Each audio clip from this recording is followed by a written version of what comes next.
Hey, Terry. Morning, Stephanie.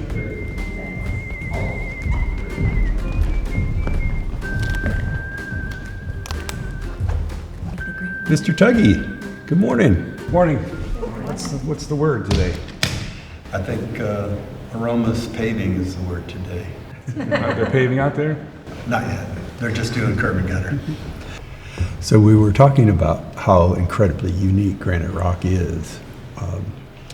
Very seldom will we have the opportunity to work for a company that's 125 years old. Started in 1900 right here in Aromas. I guess that the best example of taking the knowledge that was shared with me over that course of my career was like during the Great Recession, right? And so I remember those days because it was the craft guys who really helped us keep the place functioning, kept us functional. And yes, it was a tough time in terms of economics, but there was a good time for young leaders to shine and develop. And some great examples is those Nick Wenzel. So he got to blossom during that time, and he learned a lot from that experience. And today he's the Wilson Quarry manager. So during the mine plan, the long-term mine plan, the objective is you mine out, and then you mine down, and then you mine out, and then you mine down.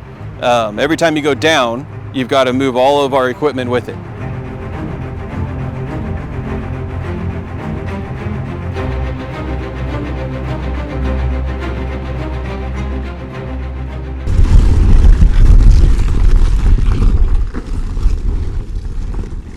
We're finding better and more efficient ways to mine rock. And really, it's not just mining rock, it's in everything we do. We're finding more efficient ways to maintain the plant, to produce aggregate, to meet specifications. We keep getting better and better and better, and that's honestly what I think myself and my team, we wake up every morning excited to figure out how to do better than yesterday.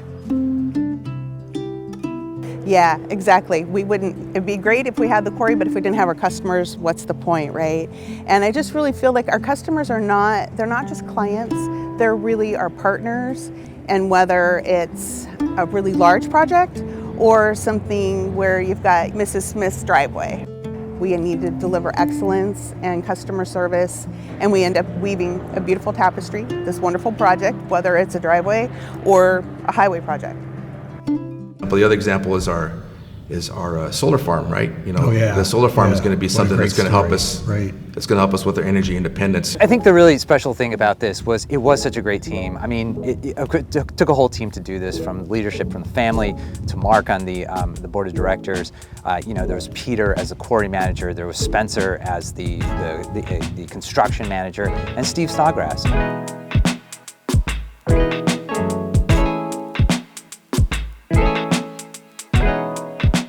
And I think the really thing that I'm most grateful to Mark about too is he just kept on saying, keep pushing, keep on pushing, keep trying different things. It starts with an idea, and then from the idea is you gotta have the plan, right? And being able to have the right people, the right team, and the right folks to make those things happen is basically how we landed those projects.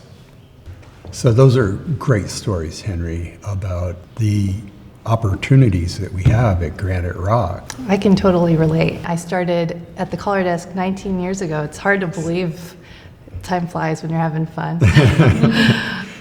Thinking back on my career, I just remember it started actually when I was at San Jose State, and I'm sitting in class and we're reviewing a case study about this company that focuses on culture and has a unique culture, and it's Watsonville, California, Graniterock, and I'm like, hey, that's where I'm from, and I felt this sense of pride. And it wasn't too far after that a posting for a communications specialist popped up, and then from there the opportunities just kept coming. And it's neat to see that, because the talent is, we all appreciate talent, that as a manager, people who are talented just make your department or your services just that much more successful, because they're very motivated, they've got a great aptitude, they're really goal-oriented, they want to make a difference at Graniterock. And an opportunity came up, and somebody who worked on the sales team called me and said, have you thought about applying to be inside sales? And I said, no, I hadn't, but maybe I will. But I was very, very lucky and fortunate along the way to always have really, really good supportive leaders. And even when I wasn't saying that I wanted more, I think that they recognized that in me. So I feel so fortunate to have had that leadership all the way through and the support. So when I think back over my career and the leadership changes, which there's been a few in my 21 years, the one thing that I think has been constant is Graniterock's commitment to its people and our culture.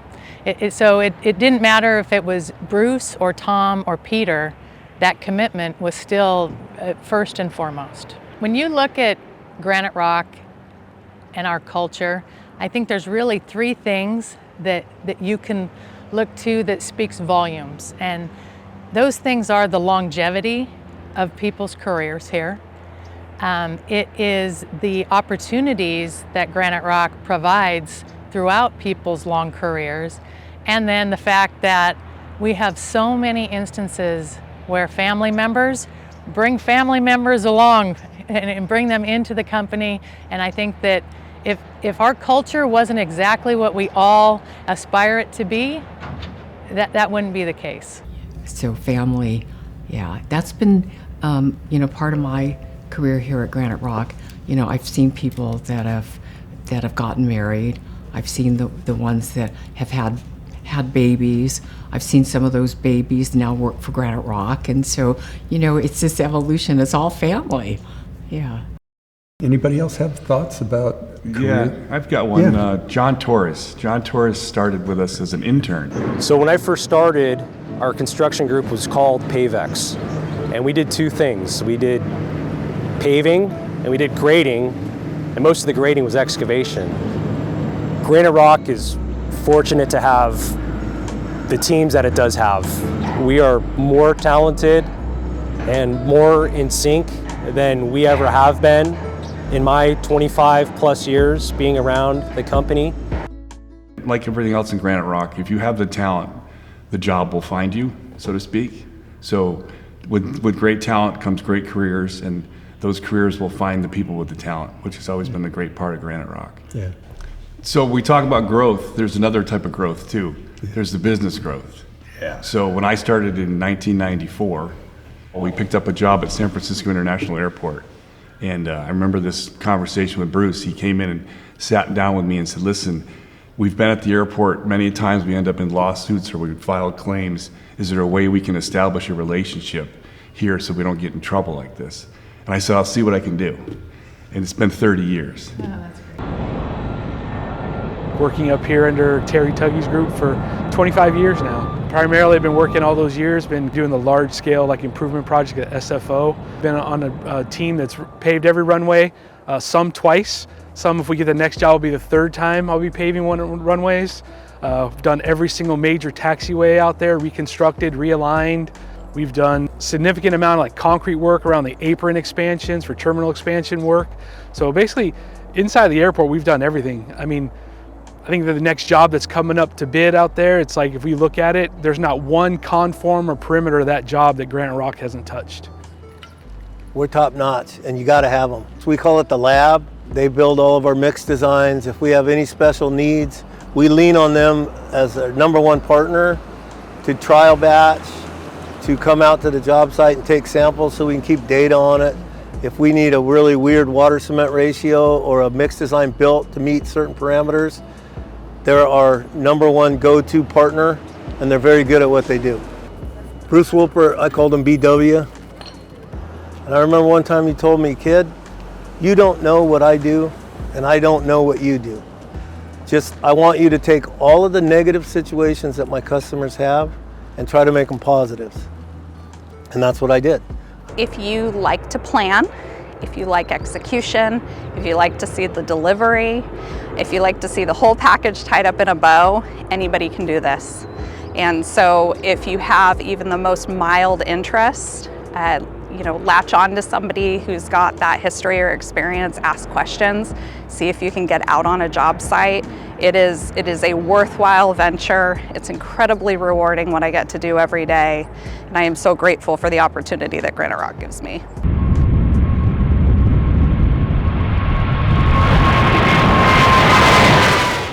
How many people do you think have landed on your runways, Terry? Not my runways. The runways that Granite Rock's been involved in, I'd say over 1 billion people. Wow. And that's just simple math. SFO does about 35 to 47 million people a year. So if you take 30 years and extrapolate that, and then think about all the other airports and what their volumes are like. Great story. That's a lot of people that touch Granite Rock product, you know, indirectly, sitting on their butts. In talking about different leadership visions, as you spoke about, Terry, myself being with the company for 27 years, we all had the pleasure of working with Bruce W. and Tom and now Peter. Yeah, Tom kind of steered the ship through the canal. Yep. That's what I thought of it when he took over. You know, we were in this big ocean, we're heading to our narrow channel. All of a sudden, tragedy, and we're in the channel, and Tom kind of guided us through the channel, and now we're back on the other side in this big ocean again. Mm-hmm. And now Peter's got the big ocean in front of him, and he's taking us that way.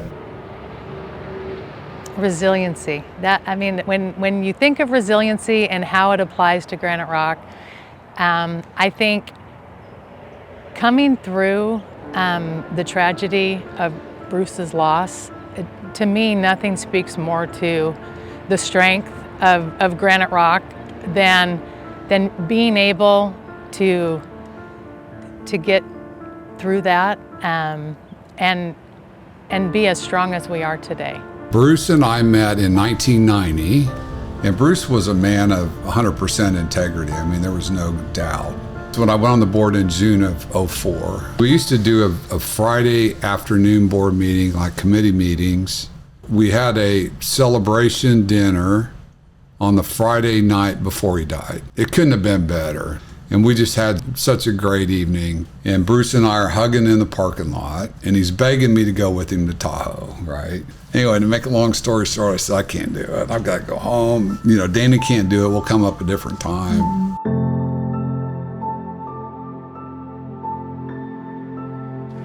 And to see him, you know, go out first was a shock. And we were all very worried about the company at that time because, you know, Bruce was Granite Rock and Granite Rock was Bruce. There was just no daylight between them. So Mark made clear early on that we were going to pick a new CEO, and the family and the board wanted that CEO to be internal because culture was so important to them.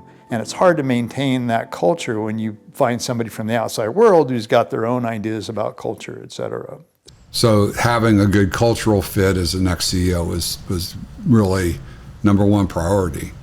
Of all the executive team, Tom got the culture the most. And Mark said, well, what about you? And I said, oh no, you're kidding. No, I'm the lawyer. I am not the business guy. It was nothing I wanted to do. I'm not a business guy. I never had the aspiration to do that. I was so happy being general counsel. But he convinced me that it's something that was right for the company. And he made the point that, you know, your #1 job at Granite Rock will be culture. Protect the culture. We got the company through some super tough times, right? Maybe, I won't say it's the toughest in the company's history because, you know, Arthur Wilson died on the job and there were other family struggles and transition issues over time, but it was a tough one. So I'm really proud that we were able to do that. And, you know, we thought step 1 is if we can survive, right? And then it was kind of the strive, right? Try to get better, try to fix all that stuff to the point of thrive. And we got to the point of thrive. We were doing really well. The other one for me is managing the company through COVID. That was a tough deal. And I'm really proud of the way the Granite Rock team held together for that, because that could have been tough. Again, we got lucky because we were declared an essential business. But maybe the biggest thing is the successful succession plan. It was important to me, when I took this job, the board said, you know, we want you to do this for 10 years. And I said, that sounds about right, I'll do it for 10 years. But then as 10 years kind of crept up on us, It's like, okay, what are we going to do next? And it was really critical to me, sort of as proof that we professionalized our management structure to be able to have a very clean, well thought out succession plan.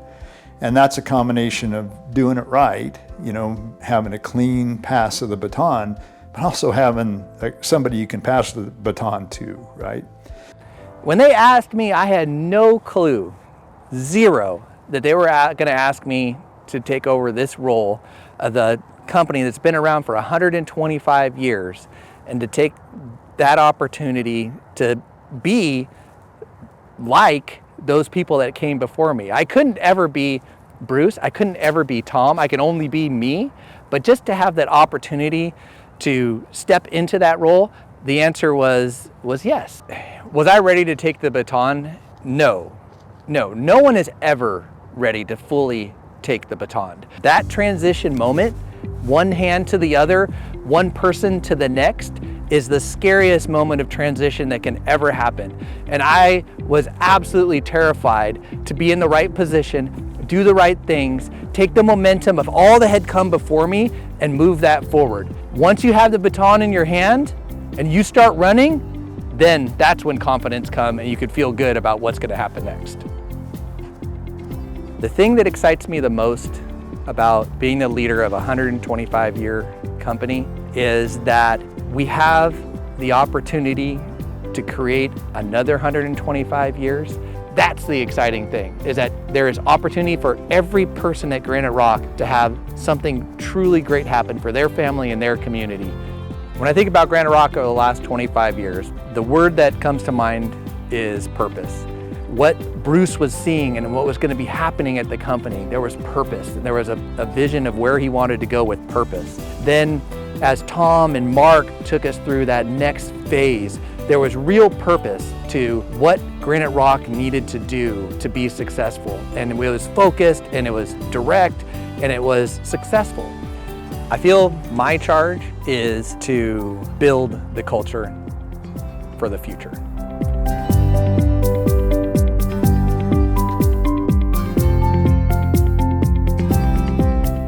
Our dedication to customers is vitally important to us just to stay alive.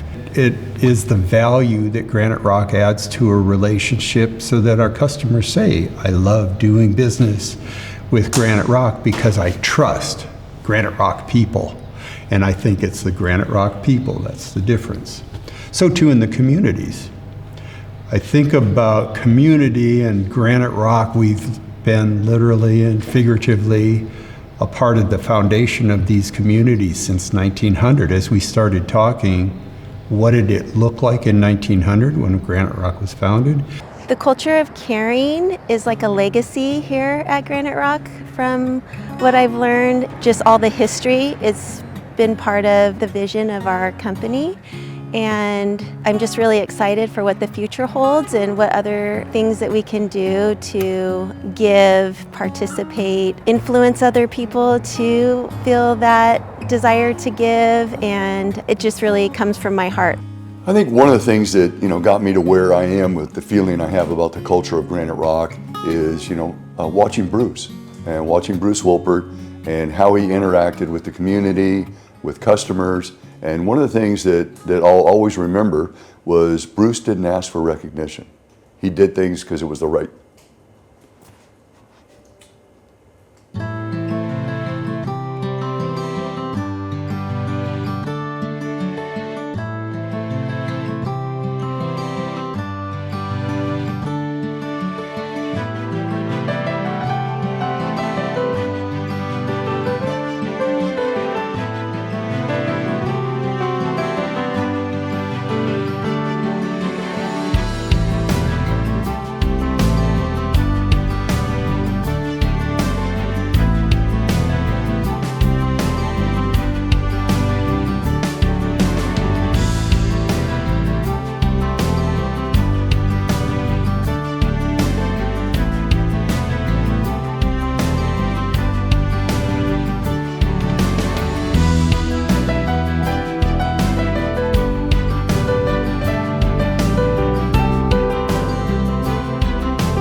These communities are very important to us. This is where we live and work and play. This is where we grow our families. Graniterock is all about family. It's just a really tight-knit group of people that know each other really well and are all very welcoming, and it just feels good. I remember in my interview, one of the questions I asked my panel was, hey, 120 years, you know, what's the secret sauce? And one of the people on my panel said it's the people. And that really resonated with me. That let me know when I left my interview that this was somewhere that I wanted to be and I wanted to work. And I can say, you know, after almost 5 years, that it is all about the people. It's about what we do day in and day out, how we treat each other, how we communicate with each other, how we work with our customers and internally with ourselves. And so it's been an awesome experience. This has been great to celebrate this great company's 125 years. Think about some of the past and the great success stories. And I do appreciate your efforts. And it's really all about Graniterock people, their passion and their drive. So let's rock the next 100 years. Let's do it. That's awesome. All right.